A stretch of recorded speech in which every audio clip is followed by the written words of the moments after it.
বুঝতে পারবেন। HS second কমার্সের 222 appeared, first division 100, second division 78, third division 17, total past 195, পার্সেন্টেজের হার হলো 87.83%। আর আমরা যদি তিনটা স্ট্রিম একসঙ্গে মিলিয়ে দেখি যে কতজন অ্যাপিয়ার্ড হয়েছে, কতজন পাস করেছে এবং পাসের হার কী ছিল, তো সেটা এরকমই দাঁড়ায় যে আমাদের গ্র্যান্ড টোটাল ছিল 831, first division 416, second division 210, third division 61, total past 687 এবং পাসের হার আমাদের তিনটা মিলিয়ে 82.67%। হ্যাঁ, সেটা বিশেষভাবে একটা হিস্টোরিক্যাল বলতে পারেন, বা আমরা মোটামুটি একটা মাইল ফলক আমরা স্পর্শ করতে পেরেছি এবং ভবিষ্যতেও আমরা আশা রাখবো যে আমাদের রেজাল্টটা আরও ভালো হবে। আর সেই জন্য আমরা সবার কোঅপারেশন প্রার্থনা করছি। এটা আমাদের একার পক্ষে সম্ভব না, এটা জয়েন্ট ভেঞ্চার বলতে পারেন, জয়েন্ট ভেঞ্চার অফ স্টুডেন্টের এবং স্টুডেন্টের যারা গার্জিয়ান আছেন তাদের সচেতনতা এবং সতর্কতা সবসময় দৃষ্টি রাখা, এবং আমাদের যারা টিচার ফ্যাকাল্টি যারা আছেন তারা অত্যন্ত রিচ বলতে পারেন, যে আমাদের গর্ব আমাদের স্টুডেন্ট এবং আমাদের যারা টিচিং ফ্যাকাল্টি আছেন তাদের উপর। আর সেটা সম্ভব হয়েছে গার্জিয়ান, স্টুডেন্ট এবং আমাদের ফ্যাকাল্টি মেম্বার যারা আছেন, এই ট্রায়াল কম্বিনেশনে সেটা সম্ভব হয়েছে এবং ভবিষ্যতে সেটা আরও ভালো হবে, সেটা আমরা আশা রাখছি।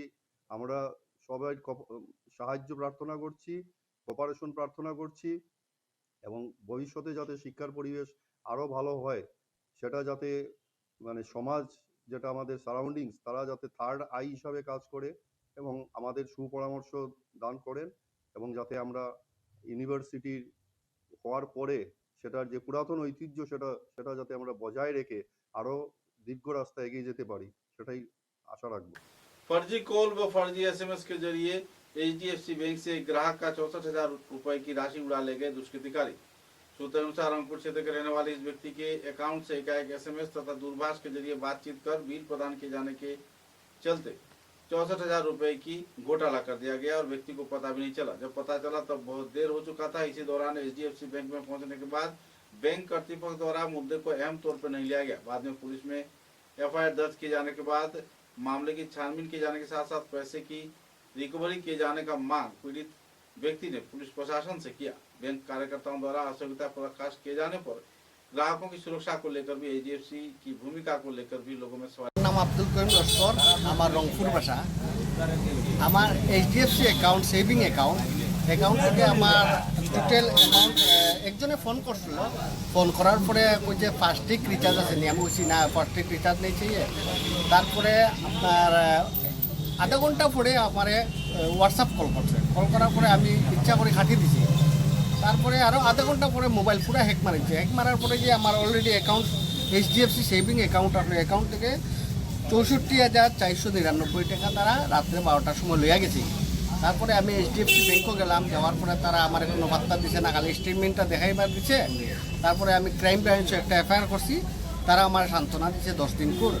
তারপরে আমি গরিব মানুষ, আমি এসপি মহোদয়ের সামনে আমি কইলাম যে আমি গরিব মানুষ, আমারে টাকাটা পাওয়াইয়া দিন। আর ডিসি সাহায্য কইয়ার আমার টাকাটা যাতে আমি গরিব মানুষ আমার টাকাটা ব্যাক করাইবার প্ল্যান করিয়ে দিচ্ছি। আপনার মানে আমার রিচার্জ অলরেডি ফাস্টিক রিচার্জ শেষ হয়ে গেছে, গাড়ির ফাস্টিক রিচার্জ টোল গেটের, হ্যাঁ টোল গেট। তারপরে আমার রাত্রে 12টার সময় আমি ঘুমাইছি, অলরেডি সকালে উঠে দেখি সারা পয়সা লেগে গেছে। কয় তারিখ? 26 তারিখ রাত্রে 12টার সময়। 26 তারিখ সকালে ফোন আইছে, 26 তারিখ 7টার সময় ফোন আইছে, সন্ধ্যাবেলা প্রথম ফোনটা আইছে। প্রথম যেমন আধা ঘন্টা পরে আইছে। টাকাগুলো কখন কাটিয়ে আনিছে? রাত্রে 12:45 কাটিয়ে আনিছে। ব্যাংকে কিতা কইছে আপনারা? ব্যাংকে আমার কোনো রেসপন্স দিছে না। আমি জিএম স্যারের কাছে কথা বলছি, জিএম স্যারে আমার কোনো গুরুত্ব দিছে না। তারপরে আমি ব্যাংকও দিয়ে আমার একটা স্টেটমেন্ট বা করিয়ে আমি আমার নিজে লইয়া আইয়া। কোন ব্যাংক? এইচডিএফসি শিলচর, এইচডিএফসি গীতাঞ্জলির নিচে ব্যাংক, এইচডিএফসি ব্যাংক। আপনি পেশায় গাড়ি চালান? বহুত পেশারে আছে। আমি করেন কি সার্ভিস কি করেন? আমি ড্রাইভিং করি, গাড়ি চালান, গাড়ি চালক।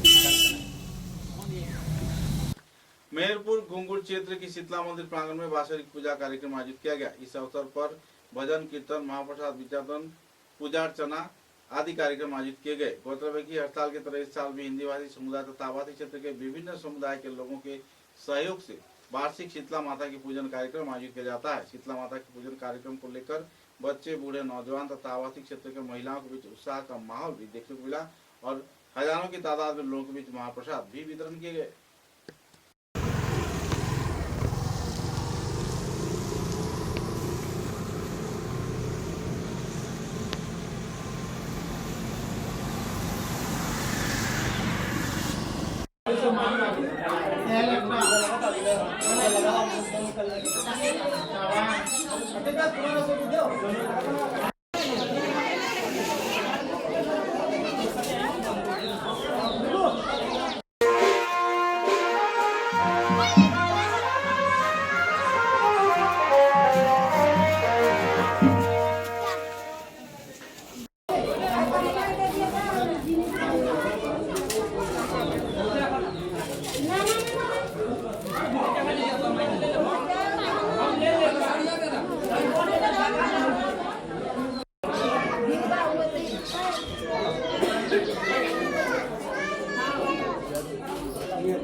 समाचारों में लेते एक छोटा सा विराम।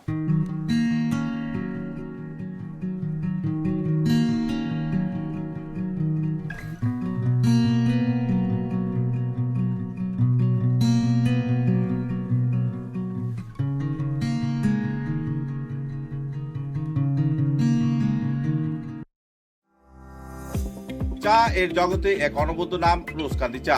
স্বাদে গন্ধে ভরপুর তরতাজা রোজকান্দি চা গ্রাহকদের জন্য নিয়ে এলো 1 কিলোগ্রাম, 500 গ্রাম, 200 গ্রাম, 100 গ্রাম, 50 গ্রাম, 25 গ্রামের রোজকান্দি চায়ের মন মাতানো প্যাকেট। এছাড়াও গ্রাহকদের জন্য রয়েছে রোজকান্দি ইয়েলো টি, রোজকান্দি অর্থোডক্স টি, রোজকান্দি হোয়াইট টি, রোজকান্দি গ্রিন টি। গ্রাহকদের চাহিদার প্রতি দৃষ্টি রেখে রোজকান্দি চা কম থেকে কম খরচে সকল স্তরের নাগরিকদের জন্য বাজারজাত করা হয়েছে বিভিন্ন সাইজের প্যাকেটে। Authorised dealer Rajesh trading, Premtala, Silchar. তাই তাজা চনমনে তরতাজা চায়ের স্বাদ নিতে হলে আজই কিনুন তরতাজা স্বাদে গন্ধে ভরপুর রোজকান্দি চা, তৃপ্তির আরেক नाम। समाचारों के अगले चरण में पिछले दिनों आए तेज तूफान बवंडर के चलते बराकाठी के विभिन्न क्षेत्रों में सड़क पर पेड़ टूटकर गिरने से यातायात परिसेवा ठप पड़ा रहा। कछार जिले के काटीगोड़ा, बेरेंगा तथा धोलाई व कई विधानसभा केंद्र में राह चलते लोगों को तब राहत मिली जब यातायात परिसेवा सामान्य हुआ। सूत्रों के अनुसार तेज तूफान के चलते राजमार्ग पर पेड़ टूटकर गिरने से काफी देर तक यातायात परिसेवा बंद रहा। कुछ ऐसा ही माहौल बराकाठी के कई क्षेत्रों में देखने को मिल रहा है।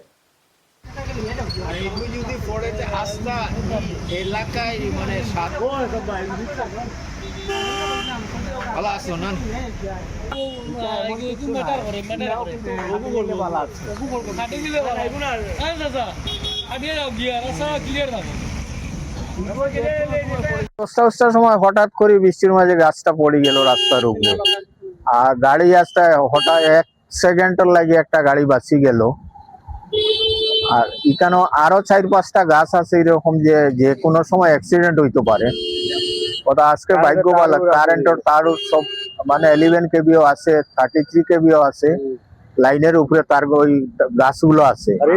আপনার যাতে আমরা এখন রাস্তা বানাই দিছি, কোন রকম স্থানীয় মানুষে চলাচল করার রাস্তা দিয়া দিছি আমরা। আর প্রশাসন আমরা জানাই আর যে যাতে গাছটা সরানি হয় বন বিভাগে। আর ভবিষ্যতে আরো গাছ আছে, দুইটা গাছ আছে, দুটা গাছ আছে, একটু সামনে কাটালুর চন্দ্রপুর। ওটার একটু সামনে আরেকটা গাছ আর পুরো আর শুকাই গেছে, একদম 11 কেবির উপরে লাইন তারটা গেছে। না বৃষ্টি দিচ্ছে না কিছু, আপসে গাছগুলো পড়ে গেছে এখানে। আর পরে তো এখন পুরো রাস্তা ব্লক হয়ে গেছে। ব্লক হওয়ার পরে আমরা স্থানীয় মানুষের কিছু মিলিয়া আমরা রাস্তাটা ক্লিয়ার করে দিচ্ছি, কিন্তু গাড়ি উড়ে যাওয়ার লাগে। আর ওটার একটু সামনে আরেকটা পুরা গাছ একটা মানে পুরা শুকাই গেছে, পুরা লাইনের দিকে শুকাই গেছে, পুরা মানে লাইনের দিকে ঝুঁকি দেওয়া আছে, ওটাও কাটলে মানে ভালো হইলো। আমরা প্রশাসন অনুরোধ করি আর মানে ওটা গাছটা কাটলে ভালো হইলো, রাস্তাটা মানে ক্লিয়ার করা ভালো। सीकर के रामनगर क्षेत्र में स्थित मनमोहन घोष व अनिल दास स्मृति कॉलेज में छात्र छात्राओं द्वारा उच्च माध्यमिक इम्तिहान में बेहतरीन फलाफल किए जाने पर छात्र छात्रा अभिभावकों में खुशी की माहौल है। इस संदर्भ में जानकारी देते हुए संस्थान के निदेशक संजीत कुमार दास तथा जाने माने अध्यापक मैनेजिंग कमेटी के प्रमुख कार्यकर्ता मनोज घोष ने विस्तारित तथ्य उजागर किए।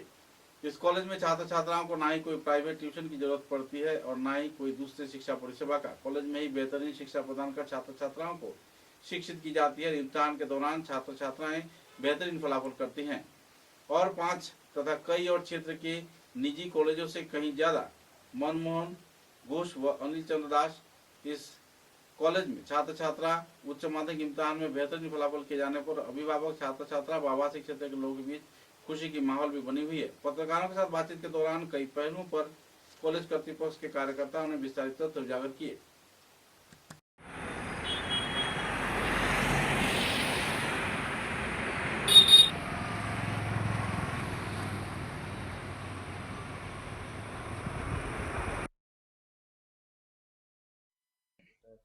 একটা বিভিন্ন বিশ্বাসী শিক্ষা প্রতিষ্ঠান এবং এই এডুকেশন সিস্টেম ম্যাপ চলছে, সেটার একটা বিশেষ এখানে পরিকাঠামো রয়েছে। কি বলতে চাই? নমস্কার আপনারা সবাইকে। আমরা, আপনারা জানেন, আপনাদের আগেও আপনারা এসছেন। আমরা 2015 সালে এখানে আমরা শুরু করেছি আমাদের এই কলেজের যাত্রা। আমাদের কলেজ শহরতলিতে অবস্থিত, সেই হিসাবে আমরা শুরু থেকেই এখানে যেভাবে আমাদের কলেজের বিভিন্ন যে বৈশিষ্ট্যগুলো আছে তুলে ধরে আমরা স্টুডেন্ট পাচ্ছি। এখানে স্টুডেন্ট এবং এই অঞ্চলের অভিভাবকদের সঙ্গেও আমাদের একটা এই প্রায় 10-11 বছরের একটা সম্পর্ক হয়ে গেছে। আমাদের মূলত শুরুতেই আমাদের একটা আছে 13 জন ফার্স্ট ডিভিশন, বাকিরা সবাই সেকেন্ড ডিভিশন, এবং এর মধ্যে লেটার আছে আপনার 25টা লেটার আছে, 4টা স্টার মার্কস আছে। কমার্স এবং আর্টসের মধ্যে বিশেষভাবে যদি আমরা দেখি তাহলে কতদিন? হ্যাঁ, কমার্স এবং আর্টসের মধ্যে কতদিন? কমার্স এবং আর্টসের মধ্যে কমার্সের একটু কমই ছিল স্টুডেন্ট, আর্টসের স্টুডেন্ট একটু বেশি আছে।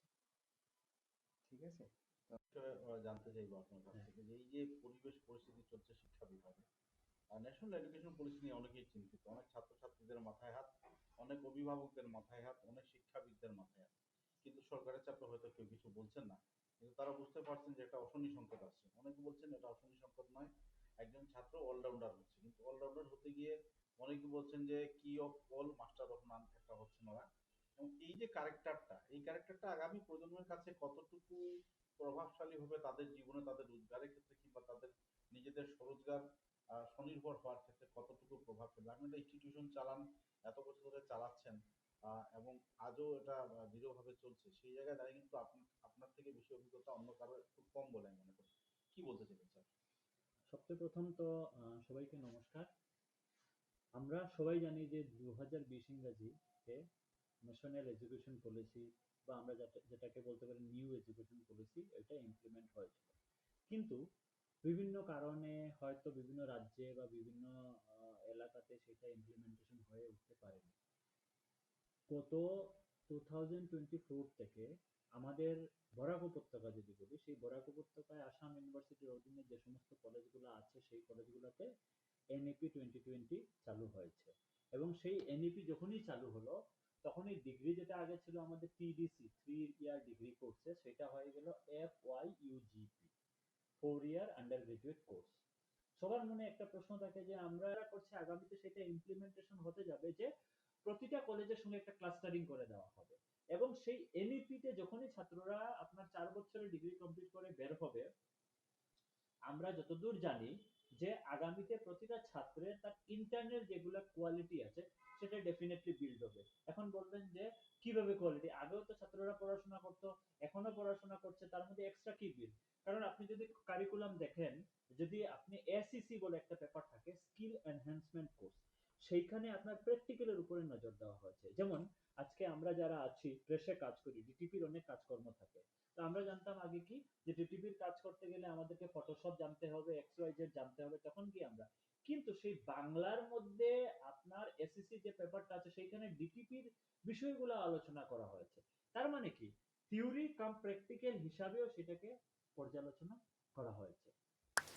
क्षेत्र की सोनाई रोड क्षेत्र में स्थित राधा माधव कॉलेज में भी उच्च माध्यमिक इम्तिहान में छात्र छात्राओं द्वारा फलाफल घोषित किए जाने पर कुछ हद तक नाराजगी के दौर भी देखने को मिले। केवल 34% छात्र छात्रा राधा माधव कॉलेज से उत्तीर्ण हुए हैं। इस संदर्भ में जानकारी देते हुए कॉलेज के अध्यक्षा डॉक्टर अरुंधति दत्त चौधरी ने विस्तारित तथ्य पत्रकारों के समक्ष उजागर किए और तो छात्र छात्राओं द्वारा झेले जा रहे परेशानी तथा कई और पहलुओं के बारे में भी आलोकपात किया। आने वाले दिनों में शिक्षा के विकास को सामने रख छात्र छात्राओं को उज्जवल भविष्य के साथ साथ बेहतरीन फलाफल किए जाने के लिए भी उन्होंने अपील किया।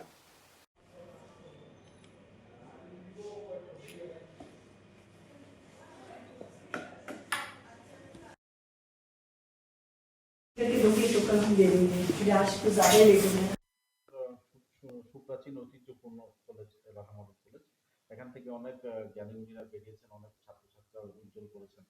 আজকের দিনে রেজাল্টটা কিরকম হচ্ছে এবং কি বলতে চাইবেন এই শিক্ষা ব্যবস্থাকে কেমন? রেজাল্ট প্রত্যেক বছরের মতো রাধা মাধব কলেজেও হায়ার সেকেন্ডারি ফাইনাল ইয়ারে যে রেজাল্টটি বেরিয়েছে আপনারা সবাই দেখেছেন, জেনেছেন যে রেজাল্ট আমাদের আশানুরূপ হয়নি। 33 পয়েন্ট সামথিং এটাই আমাদের পার্সেন্টেজ। সেটার মধ্যে আমাদের রেগুলার স্টুডেন্ট ছাড়াও প্রাইভেট স্টুডেন্টের একটা বিরাট বড় সংখ্যা ছিল। সব কিছু মিলে এবং যেহেতু আমাদের বিভিন্ন ধরনের বিভিন্ন স্তরের সমাজের বিভিন্ন দিক থেকে ছাত্রছাত্রীরা এই কলেজে এসে ভর্তি নেয় এবং এখন বিনামূল্যে যেহেতু শিক্ষাদান ব্যবস্থা চলছে আসাম গভর্নমেন্টের বদান্যতায়, সেক্ষেত্রে আমরা কাউকে আটকাতেও পারি না এবং আমাদের ভর্তি প্রক্রিয়া সম্পূর্ণ হয়ে যাওয়ার পরে আমরা আরো কিছু সমস্যার সম্মুখীন হই, যেটা হচ্ছে সারা বছর ধরে আমাদের ইউনিভার্সিটি নানা রকম পরীক্ষা চলতে থাকে এবং কলেজের ইনফ্রাস্ট্রাকচারটা এত বেশি স্ট্রং না, আমাদের ক্লাসরুমেরও একটা লিমিটেশন আছে। তাই জন্য কোনো একটা বড় পরীক্ষা শুরু হয়ে গেলে হায়ার সেকেন্ডারি ক্লাসগুলো সাফার করে। ক্লাসরুমের অভাবে অনেক সময় ক্লাস বন্ধ রাখতে হয়, ওতে ক্লাস হয় না, সেটাও একটা কারণ। বা বিভিন্ন কারণে কোনো কোনো সময় একটা বছরে হয়তো খুব ভালো ছাত্র আমরা পাইও না, সেটাও একটা কারণ। এবছর হয়তো ছাত্রছাত্রীদের সেরকম একটা স্ট্যান্ডার্ডটা একটু লো ছিল। শিক্ষাদান থেকেও আমরা ধরুন অনেক শিক্ষকরাই অনেক সময় এই পরীক্ষার কারণেই হোক বা বিভিন্ন কারণেই হোক কলেজ বন্ধ হয়ে যায়, পরীক্ষা ক্লাস কম হয়েছে, সবকিছু মিলিয়ে আমি নিজের উপরে দায়টা নিব যেহেতু আমি কলেজে এখন ভারপ্রাপ্ত। আজকে শিলচর শহরের যে টুকরো কলেজগুলো রয়েছে সেগুলো কিন্তু সরকারি, কিন্তু সেই জায়গায় দাঁড়িয়ে দেখা যায় তারা 65%, 60%, 75%, 80% একটা গন্ডি দিয়ে দেয়। সেই গন্ডির উপরে কিন্তু আমরা দেখতে পেয়েছি বিগত অনেক বছর ধরে রাধা মাধব কলেজ একমাত্র সম্বল ছাত্রছাত্রীদের কাছে, যেখানে এসে ওরা একটা অ্যাডমিশন নেয় তাদের ভবিষ্যৎ গড়ার জন্য বা পড়াটা চালিয়ে যাওয়ার জন্য। সেখানে কম্পিটিশনের থাকে না, তারা নিজের কেরিয়ার বানানোর জন্য মানে একমাত্র রাধা মাধব কলেজ একটা পন্থা, যেখানে কি কোথাও না পেলে রাধা মাধব কলেজে তো পাবোই। সেই জায়গায় দাঁড়িয়ে শিক্ষার মানদণ্ডটা একটু প্রভাবিত হচ্ছে। আপনি তো প্রধান শিক্ষক, আপনার দায়িত্ব আছে, ঠিক আছে, কিন্তু এই যে জটিল অবস্থায় আপনিও কি করবেন, আপনার অনুভূতি দেখুন। আমার অনুভূতি বলতে আমার একটা চিন্তা সবসময় আমার মাথায় খেলায় যে না যদি আসাম সরকার বলুন বা শিক্ষা ব্যবস্থায় বলুন বা শিক্ষা দপ্তর বলুন, তারা যদি সেটা এই প্রক্রিয়াটা যদি ওনারা একটু ভাবেন এটা নিয়ে, সেটা হচ্ছে সব কলেজকেই একটা যদি লিমিটেড সংখ্যক একটা সংখ্যা বেঁধে দেয় যে 80% টু 90% টু 80% এতটুকু সংখ্যা তোমরা স্টুডেন্ট নিতে পারবে, এর থেকে বেশি পারবে না, তাহলে সব কলেজেই একটা ভালো পার্সেন্টেজ পাওয়া স্টুডেন্টের সমান সমান করে পেত আর কি। কিন্তু যেহেতু এরকম কোনো গন্ডি বাধা নেই, তাহলে 90 to 80% বা ধরুন 75% পেয়েছে এই সমস্ত স্টুডেন্টরাই হয়তো একটা পার্টিকুলার কলেজেই চলে যাচ্ছে। আর পিছিয়ে যেগুলো রয়ে যাচ্ছে, যেগুলো পার্সেন্টেজ একটু কম 65, 59, 58 কম পার্সেন্টেজ, যারা কোনো কলেজেই চান্স পাচ্ছে না, তারাই শুধু রাধা মাধব কলেজে আসছে, যেহেতু আমরা গণ্ডিটা বেঁধে দিই না আর কি। আমরা সেসব ছাত্রছাত্রীকেও আমরা ভর্তি প্রক্রিয়াতে অংশগ্রহণ করতে আমরা সাহায্য করি, সহযোগ করি, এবং আমরা প্রত্যন্ত পিছপড়া সমাজের বিভিন্ন স্তরের ছেলে মেয়েদেরকে আমরা পড়াই। এবং সেক্ষেত্রে আমি গর্বিত যে আমি কিছুটা হলেও আমি সমাজকে আমরা এভাবে একটা আমরা করে যাচ্ছি আজকে বছরের পর বছর ধরে। আরেকটা প্রশ্ন করেছে যে কে হিন্দিকে কি বিষয় পড়ানো হচ্ছে, এবং যদি মাস কমিউনিকেশন থেকে থাকে তাহলে সেটা কতটুকু বলতে পারবে? না, মাস কমিউনিকেশন সাবজেক্টটা আমাদের কেকেএনডি রাধা মাধব কলেজ সেন্টার এখনো শুরু হয়নি। এছাড়া আমাদের বিভিন্ন সাবজেক্টের উপরে আমাদের ইউজি কোর্সেস আছে। বাংলাতে এবার থেকে তো এমএ কোর্সটাও শুরু হয়েছে, মাস্টার্সও বাংলাতে শুরু হয়ে গেছে, এবং আন্ডার গ্রাজুয়েট কোর্সে সব সাবজেক্টেরই আন্ডার গ্রাজুয়েট কোর্স আছে। তো সেটা কেমন চলছে? 2023 সাল থেকে মাত্র রাধা মাধব কলেজে কৃষ্ণকান্ত হন্দিপুর সেন্টারটা শুরু হয়েছে। তো এবছর কিছুটা ভালোই বলা চলে। জুলাই মাসে আমরা 40 জন ছাত্রছাত্রী ভর্তি নিয়েছে কেকেএনডি সেন্টারে। জানুয়ারি মাসেও প্রায় 14 জন ভর্তি নিয়েছে। এছাড়াও আগের কয়েক বছর খুব ভালো চলেনি, কিন্তু এখন মোটামুটি একটা গতিতেই চলছে কেকেএনডি সেন্টার। सिलचर का लाइन राष्ट्रीय राजमार्ग के मोहनपुर क्षेत्र में राजमार्ग बहाल होने पर बोड़खला युवा कांग्रेस कार्यकर्ताओं ने तीव्र प्रतिवाद व्यक्त किया। सूत्र के अनुसार बोड़खला विधानसभा समिति के भांगारपार, मोहनपुर, तीनगढ़ी, जलाग्राम तथा आसपास के कई इलाके में राजमार्ग में बड़े बड़े तालाब जैसे गड्ढे हो जाने पर यातायात परिसेवा ठप पड़ गया है। अक्सर स्कूल छात्र छात्रा दुर्घटना का शिकार हो रहे हैं, वाहन भी दुर्घटनाग्रस्त हो रहा है। जल्द से जल्द राजमार्ग के संस्कार की मांग को सामने रखकर आवासीय क्षेत्र के लोगों ने तीव्र प्रतिक्रिया व्यक्त किया और तो और पूर्त विभाग से संदर्भ में अहम कदम उठाने के लिए मांग भी रखा। पत्रकारों के साथ बातचीत के दौरान पीड़ित प्रभावित लोगों ने विस्तारित तथ्य भी उजागर किए। বরাবর দুইজন মন্ত্রী আপনারা লজ্জাচরণ থাকা উচিত আসলো। আপনারা কা পুরুষ, আমরা কইতে কইম কা পুরুষ। আপনারা বরাকবেলিত 2-3 জন মন্ত্রী থাকা সত্ত্বেও এই শিলচর খালাইন রোডের যাতায়াতের যে ব্যবস্থা এটার ব্যাপারে আপনারা কোনো ইয়ে নেন না।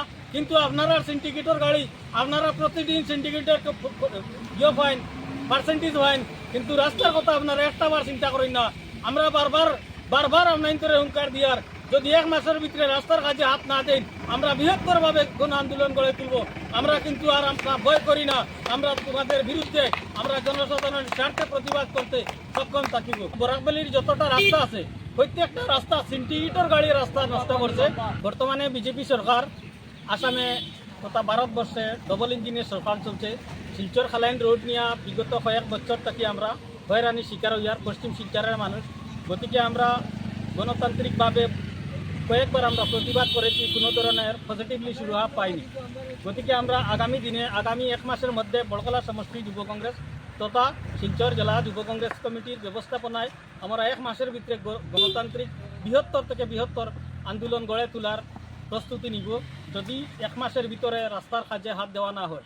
শিলচর খালাইন রোড নিয়ে বিগত কয়েক বছর থেকে আমরা হয়রানির শিকার হইয়ার। যেমন ব্রিজের উপরে দিয়া সিন্ডিকেটের রাজ চলছে, আমরা যথেষ্ট প্রমাণ আছে, জনসাধারণ সহ সবাই দেখতে পারছেন মিডিয়ার মাধ্যমে, আর আমরা চকুর সামনেও দেখছি যেটা বাঙ্গারপার হারাং ব্রিজ, যেটা ব্রিজ লইয়া নদীর গেছে, যেটা ব্রিজ এই ব্রিজের উপরে 4টা গাড়ি আসলো, যেটা সিন্ডিকেটর গাড়ি। প্রায় সরকারকে চ্যালেঞ্জ করিয়া কইয়ার যে এই সরকারের নেতৃত্বে এই ভারত আসামের যে মানে বরাকবেলির যতটা রাস্তা আছে প্রত্যেকটা রাস্তা সিন্ডিকেটর গাড়ি রাস্তা নষ্ট করছে। পশ্চিম শিলচরের লাইফলাইন খোয়া হয় এই সড়কটারে, যদিও এটারে লাইফলাইন হিসাবে মুখে খোয়া হয় কিন্তু কাজে এরকম কিছু নাই।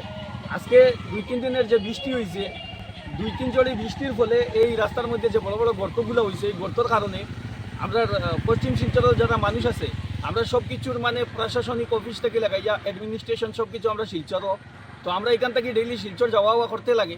তো এই যে রাস্তার যে অবস্থা, এই বৃষ্টির ফলে যে অবস্থা হয়েছে রাস্তা, এটার মধ্যে গাড়ি নিয়ে যাওয়ার কোনো উপযোগী রাস্তা নাই।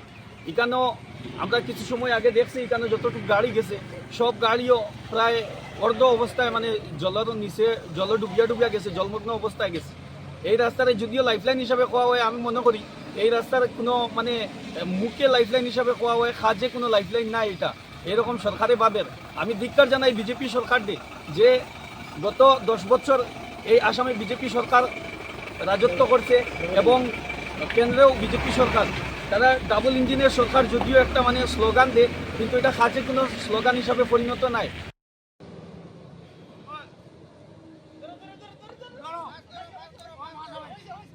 समाचारों के अंत में बराक वार्ता की सुर्खियां एक बार फिर।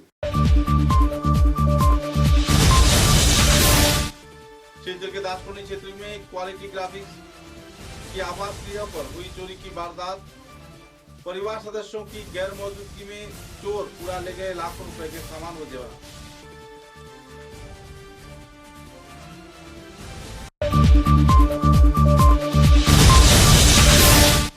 शिवचर के जिला क्रीड़ा संस्थान के उद्योग से स्वर्गीय अंशुआ दास स्मृति बैडमिंटन प्रतियोगिता का 1 मई से होगा शुभारंभ।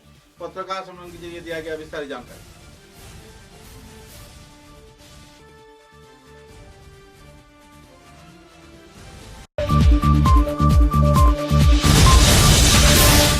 शिवचर के गुरुचरण विश्वविद्यालय में उच्च माध्यमिक इम्तिहान में छात्र छात्राओं ने किया बेहतरीन फलाफल। विश्वविद्यालय के परिणाम वास्तवायन होने पर छात्र छात्राओं में छाई हुई खुशी की दौड़।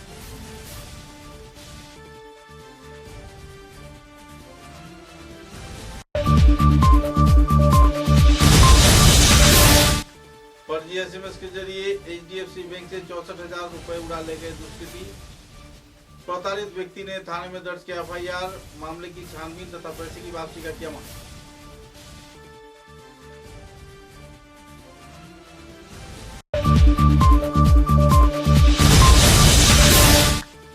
गुंगुर शीतला मंदिर का संपन्न हुआ बासरी पूजा महोत्सव कार्यक्रम। हजारों के तादाद में भक्त श्रद्धालुओं के बीच वितरण किया गया महाप्रसाद। आयोजित किए गए भजन कीर्तन कार्यक्रम।